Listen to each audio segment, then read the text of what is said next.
Thanks students, how are you all? I hope you all are fine. I am Sheetu Bhatt from Government Middle School, Dodwan, Kupwara. Today's our topic is from class 6, subject is our history. The 6th chapter, part 2nd.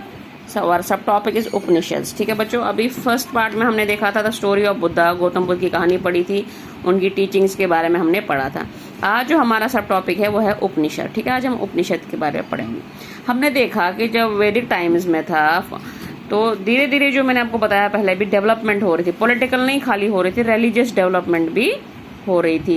कुछ नए नए विचार लोगों के मन में आ रहे थे, नए नए सवाल उठ रहे थे. हमने देखा बुद्धिज्म में भी गौतम बुद्धा ने कैसे घर छोड़ा, उनके मन में भी अलग अलग सवाल थे. तो उस टाइम बुद्धिज्म भी फ्लरिश हो रहा था, जैनिज्म भी हो रहा था. तो उसी दौरान जो है ये उपनिषद है ये भी बने. अब हुआ क्या, लोगों के मन में अलग अलग तरह के सवाल आए. तो उन सवालों का जवाब जो है उनको वेदास से क्लियर नहीं मिला. तो वेदांत इसको हम उपनिषद इसको हम वेदांताज भी बोलते हैं, मतलब वेदा का अंत, एंड टू वेदास. ठीक है, ये लोग हमें पता है ये वेदास ज्यादा कौन पढ़ते थे, ये अपर स्ट्रेटा में जो थे, हमने देखा था ना वर्ना सिस्टम में सबसे ऊपर ब्राह्मण थे, वो संस्कृत लैंग्वेज में लिखे होते थे वेदास, वो जो है पढ़कर सुनाते थे. तो बाद में वो लोग उसको क्या करते थे, फॉलो करते थे. अब जो लोग थे इनके मन में अलग अलग आपने देखा चैप्टर का नाम ही न्यू आइडियाज एंड क्वेश्चंस है. लोगों के मन में अलग अलग तरह के सवाल हो रहे थे. सवाल क्या क्या थे, लाइफ आफ्टर डेथ, मरने के बाद आखिर हमारे साथ होता क्या है. वाई टू परफॉर्म सैक्रिफाइसेस, हम सैक्रिफाइसेस क्यों करते हैं, हम बलि क्यों देते हैं. Is there something permanent in this universe that would last even after death.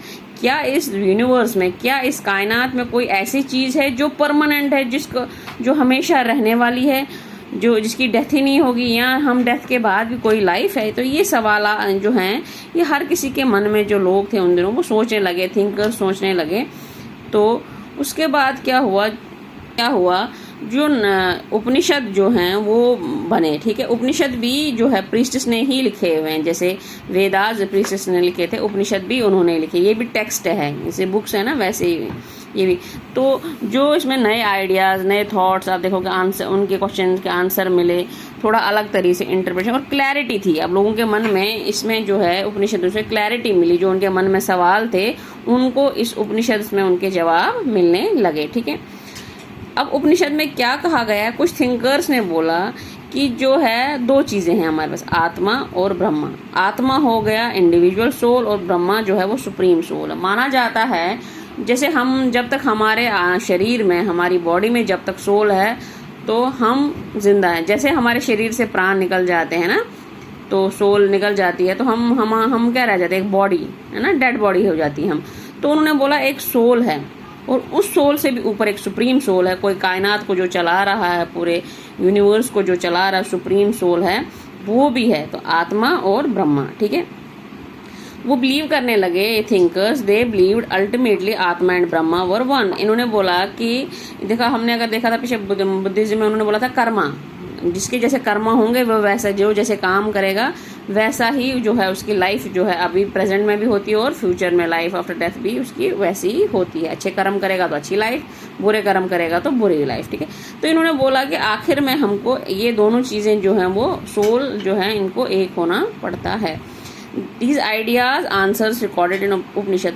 तो ये जो सारे सवाल जो जवाब इनको मिले, लोगों को, थिंकर्स को, जो डिबेट्स डिस्कशंस करते थे, इन्होंने बोला अब ये तो हम तक ही रहेंगे, जनरेशन टू जनरेशन तो ये जाएगा नहीं. अगर हो सकता है कल नेक्स्ट जनरेशन आए, उनके मन में ये सवाल आए, तो उनको आंसर्स कहाँ से मिलेंगे. तो इन्होंने इसको रिकॉर्ड किया. रिकॉर्ड कैसे कर सकते हैं हम, रिकॉर्ड हम कर सकते हैं ना, जो भी हिस्ट्री में हमने देखा टेक्स्ट मिला है, तो उन्होंने इसको रिकॉर्ड किया इन उपनिषद, लिखे इनको उपनिषद को लिखा, उसमें ये रिकॉर्ड हो गया टेक्स्ट में. ठीक है, उपनिषद का अगर आप मीनिंग देखेंगे ये कैसे बना है, उपनिषद. उपनिषद मतलब अप्रोचिंग एंड सिटिंग नियर. आप यहाँ पर आके पास में बैठो. अब पास में किसके जाके बैठना है, जो है टीचर, गुरु, जो गुरुकुल होते थे उन दिनों, गुरु वहाँ जाते थे आश्रम में, वो वहाँ ज्ञान प्राप्त करते थे. तो कन्वर्सेशन बिटवीन टीचर और स्टूडेंट्स. आज भी अगर आप देखोगे, अगर हमें कुछ पढ़ना है, टीचर और स्टूडेंट के बीच में क्या होती है, बातचीत होती है. टीचर बोलता है, स्टूडेंट सुनता है, वो स्टूडेंट को कन्फ्यूजन होती है, वो सवाल पूछता है, टीचर आंसर करता है. तो उन दिनों भी जो है टीचर और स्टूडेंट के बीच में कन्वर्सेशन होती थी, बातचीत होती थी, इस तरह से वो सीखते थे. और क्या होता था, आइडियाज और प्रेजेंट इन सिंपल लैंग्वेज और सिंपल डायलॉग, सिंपल लैंग्वेज में ये बात की जाती थी। उपनिषद में ज्ञान वो नहीं था, उनको जो है उन्होंने रट्टा लगाना था कि लिखे हुए हैं तो उनको फिर वो क्रैमिंग करते, वो बोलते, वो सुनते, इस तरह से वो जैसे वेदास में होता वैसा नहीं था इसमें सिंपल डायलॉग, टीचर और स्टूडेंट, टीचर सिंपल लैंग्वेज में सिंपल डायलॉग बात करके बोलते थे, उस तरीके से उपनिषद जो हैं वो स्टूडेंट्स को, बच्चों को समझाए जाते थे। अब जो देखा गया है, उपनिषद जो लिखे हैं, जिन्होंने लिखे उपनिषद थिंकर्स जो है वो भी मैन ही थे, ऑलमोस्ट मैन थे। वो भी कहाँ से बिलोंग कर रहे थे, ब्राह्मणिया राजा से ही वो थे जिन्होंने उपनिषद बनाए। लेकिन ओकेजनली आदमी ही, मैन ही थिंकर बताए गए हैं, लेकिन यहाँ पर हमें एक वुमेन थिंकर भी मिलती है जिसके बारे में लिखा गया है, उसका नाम था गार्गी। तो उसको बचपन से ही बोलते हैं, उसको मतलब ट्रूथ जानने की बहुत इच्छा थी, नॉलेज प्राप्त करने की बहुत इच्छा थी। तो उसने वो जो रॉयल कोर्ट्स में, जो राजा महाराजा के दरबार में दरबार लगता था, फिर वहाँ डिस्कशंस करते थे, आइडिया शेयर करते थे, तो ये भी वहाँ जाकर अपने जो हैं वो इसने बहुत जगह पार्टिसिपेशन की है, अपने आइडियाज़ बताए हैं, क्योंकि इसको बहुत ये नॉलेज थी और इसको सीखने का भी बहुत शौक था। Poor people rarely to part in this discussion. अब जो ये डिस्कशंस होते थे कोर्ट्स वगैरह में, राजाओं के दरबार में, उनमें गरीब लोगों को पार्टिसिपेशन के लिए नहीं बुलाया जाता था, अपर स्ट्रेटा के लोगों को ही बुलाया जाता था। लेकिन कहा जाता है एक जो ये था सत्यकामा जबाला, एक जो था एक आदमी, जो इसकी मदर थी जबाली, इसका नाम उसकी माँ के नाम पे ही पड़ा है जबाला, ठीक है। सत्यकामा जबाला था, ये एक स्लेव वुमन थी। जबाली जो थी ये एक स्लेव वुमन थी। पता नहीं, जैसे जब हमने पढ़ा ना जनपदाज में फाइट होती थी, फिर महाजनपदाज बने, तो किसी एक जनपदा से ये लेडी जो है स्लेव वुमन थी और इसका ये बेटा सत्यकामा जबाला था। तो बोलते हैं जो सत्यकामा जबाला था, इसको बहुत इच्छा थी, डीप डिज़ायर था कि मैं रियलिटी के बारे में जानूँ, ट्रूथ के बारे में जानूँ, हम क्यों इस दुनिया में आए हैं, जो बर्थ डेथ का ये साइकिल है, इसके बारे में जानूँ। तो लेकिन अब ये बेचारा पुअर था, है ना, और लोअर स्ट्राटा से था। अब इसको कौन पढ़ाता? बोलते हैं ये गौतम बुद्ध के पास गया, इसको गौतम बुद्ध ने कुछ सवाल पूछे, तो इसने उसको पूछा कि आपके कौन से कुल से हो, आपके पिताजी कौन है? तो इसने माँ से पूछा, माँ ने बोला मुझे नहीं पता, क्योंकि वो स्लेव थे, हो सकता है इसका युद्ध में जो है फादर एक्सपायर हो गया हो, या कहीं किसी और कंट्री का स्लेव हो गया हो। तो इस तरह से जो है इसने उसको बोला मुझे नहीं पता मैं किस कुल से बिलोंग करता हूँ या किस वर्ना सिस्टम से हूँ, तो मेरी माँ ऐसे हम दासी है, तो मैं उसका बेटा हूँ, मुझे ये भी नहीं पता मेरा बाप कहाँ है, कौन है। तो जो गौतम बुद्ध हैं वो इससे बहुत प्रभावित हुए। उसने कहा कि ये जो तुमने ऑनेस्टी दिखाई है आंसर में, तुमने सच बोला, तुम्हें नहीं पता है, तो इस वजह से मैं तुम्हें एक्सेप्ट करता हूँ। तो उसको फिर एक ब्राह्मण टीचर, उसने उसको स्टूडेंट की तरह एक्सेप्ट किया और उसको है बाद में जो है उसको पढ़ाया लिखाया, ठीक है। पढ़ाया लिखाया, आज वाला पढ़ाया नहीं, वो जो उपनिषद वगैरह सिखाए, ठीक है।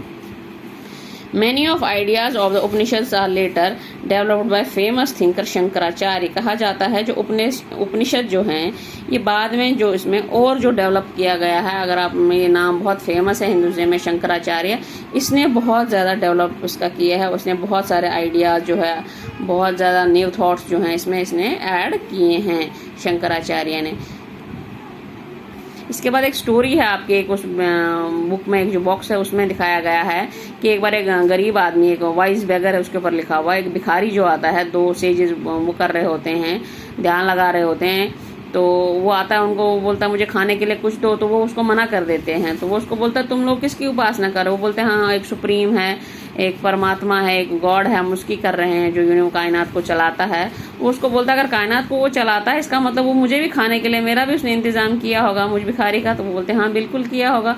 तो बोलता तुम लोग मुझे क्यों नहीं दे रहे हो, फिर कुछ खाने के लिए मैं मांग रहा हूँ। तो वो सेजेस दो जो हैं वो सोच में पड़ जाते हैं, ये तो सही कह रहा है, हम इसको देने वाले नहीं हैं, देने वाला ऊपर वाला है ना। तो उनको भी बात समझ में आती है। तो इस तरीके से डायलॉग वगैरह करके, जैसे इन दोनों का डायलॉग हुआ तो सेजेस समझ गए। तो इस तरह से उपनिषद में सिखाया जाता था डायलॉग करके कि कैसे जो है, जो हमारे जो सवाल जो उनके मन में उठे लाइफ साइकिल के बारे में या लाइफ आफ्टर डेथ है जो भी थे, उनके जवाब उनको उपनिषद में मिले, ठीक है। यहाँ पर ये टॉपिक आपका कंप्लीट होता है। Stay home, stay safe, thank you.